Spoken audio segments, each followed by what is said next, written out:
It's a great time of the year here on Bash, the CFB network, with college football hitting its full throttle as we get ready to set on to Bowl Mania. Now, a week ago from Saturday, we had a ball game between Army and Navy. We also awarded the Heisman Trophy to Kyler Murray, who's faced some controversy um, with a tweet in the past. And let me tell you something about this tweet.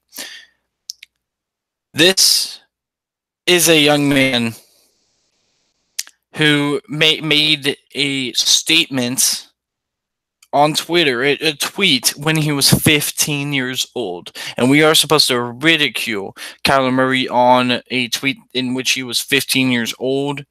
And we're supposed to expect him to take away the Heisman. That's ridiculous and utterly just disrespectful to all the hard work that Kyler Murray has put into the season. Disrespectful to college football in general. These are young kids. You know, he wasn't in this big spotlight when he posted that. So let's not dig into someone's past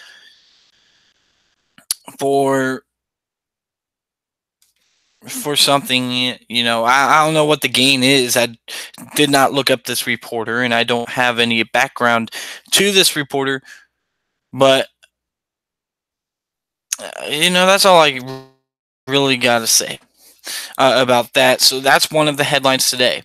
Now, other headlines going down this, we got the Buckeyes. Ohio State's defensive tackle Draymond Jones is entering the NFL, but it will indeed play in the Rose Bowl, as kind of expected. I'm not that surprised. Appalachian State hiring NC State's Eli Drinkwitz as the head coach. Of course, Drinkwitz is the offensive coordinator and quarterbacks coach for NC State, which had a very explosive offense this past season and years prior to this. But Jalen Samuels and Kevin Harmon coming into fruition on that offense. Still need to get the run game going, but Ryan Finley also very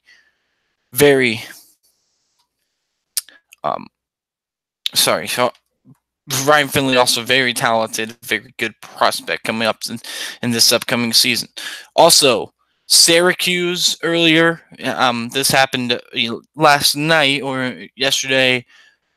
Yeah, last night wouldn't be the right word. In the evening, Syracuse extends Dino Babers well into the future, is a quote from the Syracuse athletic staff. So well into the future, Syracuse's coach, after a 9-3 season, he's going to play West Virginia. His squad is going to play West Virginia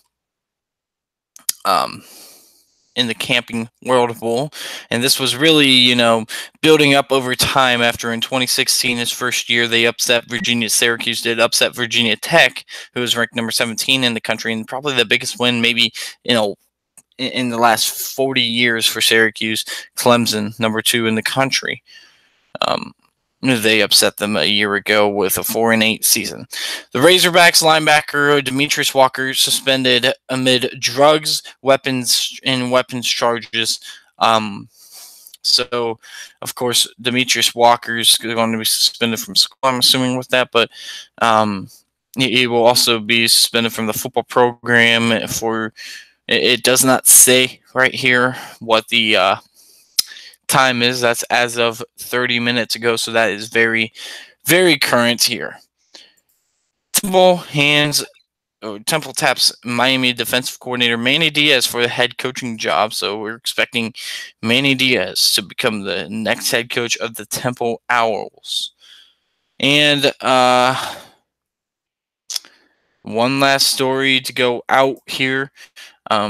Ben Hicks is transferring from SMU. We don't know what school he's going to go to. Ben Hicks is thinking his former school. Brett Lashley, the offensive coordinator, was told of his intentions, as was Sonny Dykes, the head coach at SMU. Very talented player Ben Hicks is. He really didn't have much of a choice here.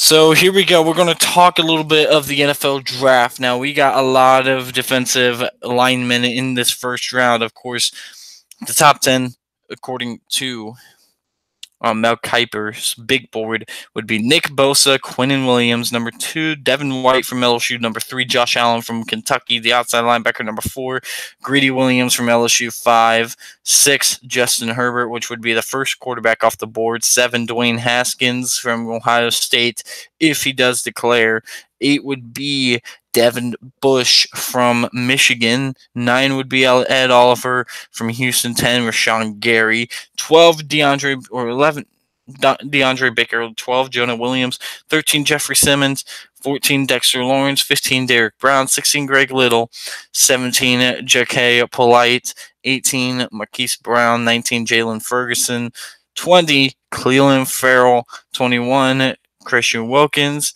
22, Deontay Thompson, 23, Brian Burns, 24, Juwan Taylor, 25, Daniel Jones, and that's about it. So if we look at the defensive ends this season, we're going to be looking at guys like Joe Jackson, Zach Allen, Raekwon Davis, Kenny Willekes, not being called in the first round when most other years they probably would be mid to late round picks. But when you have a Montez Sweat, Cleveland Farrell, Jalen Ferguson, Rashawn Gary, and Nick Bosa, it's going to be hard for all these guys to fit in, including Joe Jackson as well. It's going to be hard to fit him in there. And then when you talk about defensive tackles as well, you got Quinnen Williams, Ed Oliver, Jeffrey Simmons, Dexter Lawrence, Derek Brown, Christian Wilkins. They're all going to go, leaving Jerry Tillery, Gerald Willis, Draymond Jones, and Isaiah Buggs. All 4 of those guys would probably be second rounders, but this year, or most years, they would be first rounders. When you talk about quarterbacks, I'm not quite sure if I would really like all these guys to really go in the first round. And I'm talking about the top 5 here with Herbert, Haskins, Jones, Locke, and Greer.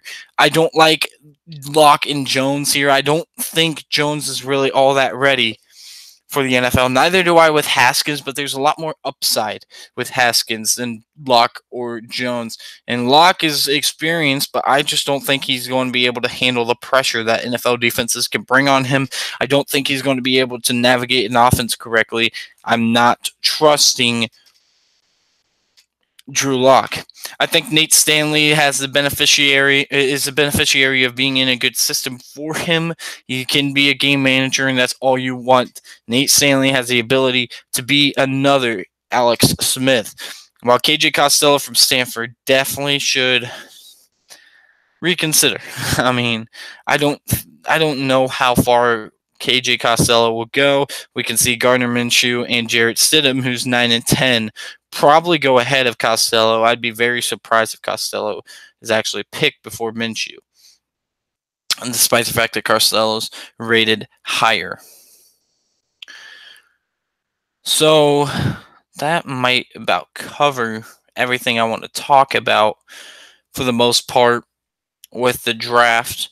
So let's go ahead and just talk about the keys of these bowl games that I'm going to be calling this Saturday, starting with the first game between New Mexico, or in the New Mexico Bowl, Utah State in North Texas.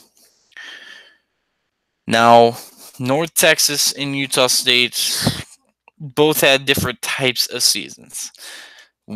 This North Texas team has kind of been let down. They were expected to win their division in the Conference USA. They fell to UAB earlier in the season, causing them to lose that spot.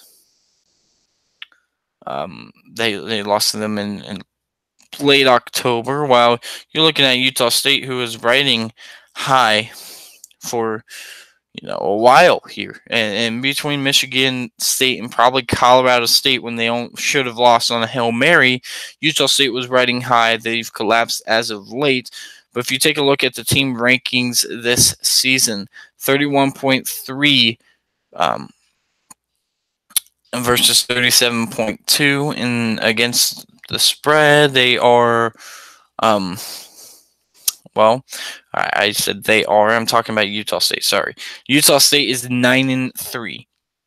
While when you talk about against the spread for North Texas, is not good. They're 4-8, despite the fact that they've won 9 games outright. They've only won 4 against the spread. They've been favored in most of their games. Utah State as well, favored in most of their games, and they still had 9 covered, 10-1 outright. So most of the time they would cover, and I think the only time they really didn't cover that they didn't lose was Colorado State.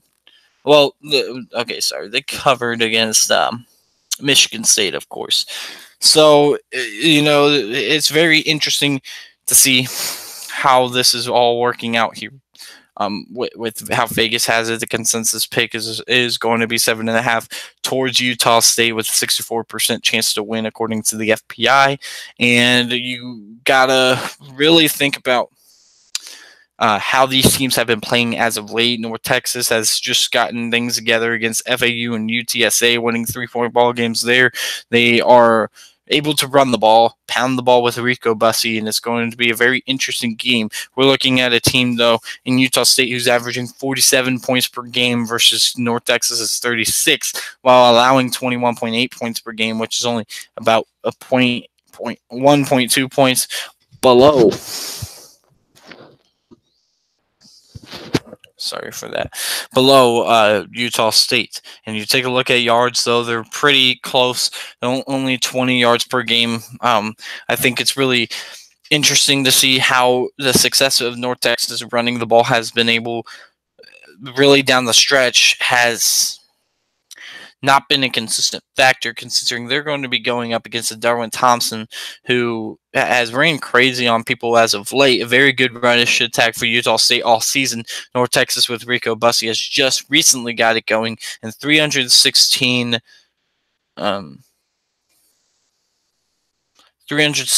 yards per game passing is really fantastic from Mason Fine in this squad. Taking a look at this season for North Texas, they finished second, as I previously mentioned, in the Conference USA Western Division, starting the season off 4-0 with a key win against Arkansas, dominating Arkansas and beating SMU 46-23. They're out of conference. Statements made really was very fantastic, but a 2-point loss at home against Louisiana Tech, where Easley was only held to 110 yards in that ball game. So it definitely wasn't good. I mean, you can tell, though, down the stretch they've been able to get things going on the ground game after, being, you had 4 games in a row, and this included they had a 2-2 record in this, and only beat a UTEP team who's pretty pathetic by 3 points. They ran the ball with easily 110 yards, and Torrey ran 70 yards, 95 yards for Torrey as well against Southern Miss, and only 35 in the loss for against UAB for Torrey. But then Torrey started getting it going in the last 4 games.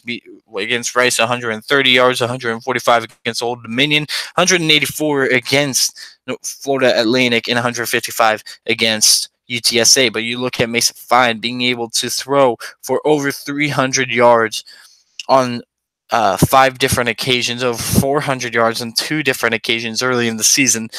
A very fun guy to watch offensively. This defense has to, is very inconsistent, though. You got to be able to stop Utah State from moving the ball on a consistent basis the way they want to, which is very quick, tire out that defense. It'll be very interesting as Mason Fine comes into this season very proficient. And both of these quarterbacks are almost identical in terms of the touchdown to interception ratio. 27 touchdowns to 5 interceptions for Mason Fine, while Jordan Love is at 28 and 5 interceptions. But if you take a look at Utah State's entirety of their schedule, they lost the opening game to Michigan State, where Jordan Love still had a tremendous game of 319 yards. And we talk about the 5 times that Mason Fine went over 300 yards. Well, the same can be said and more for Jordan Love. He hit 6 times at 300 yards or above. He had also hit 400 yards or above twice as well, just like Fine did. Now you take a look at, though, how the season has gone for them. They started off very strong against Michigan State. It finished really soft. They dominated essentially everyone on their schedule in between Michigan State and Boise State, in between their 2 losses, with the exception of Colorado State on the road right before Boise State, before they had to go to that Smurf turf. And, of course, they struggled a little bit with Air Force, but that's really it. They beat everyone down. Love had a tremendous season. Darwin Thompson as well having a tremendous season,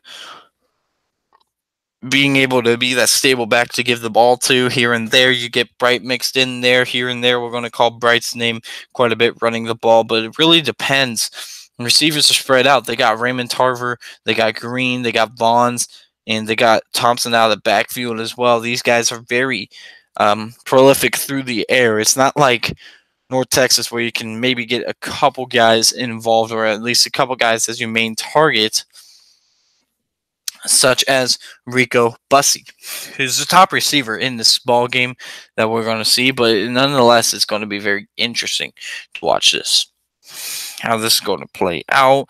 And I can't wait, guys. Over-under is going to be 68.5 points. For good reason. These are 2 offenses that are very, very efficient. Guyton, Bussey, those are the 2 main targets you got to keep an eye out for with North Texas, but mainly Bussey. Bussey's, for the most part, their lead guy every single game. Darden has a couple games, but yeah, that's basically the summary I can give you. I can't give you a pick because I'm calling the game. Okay, now,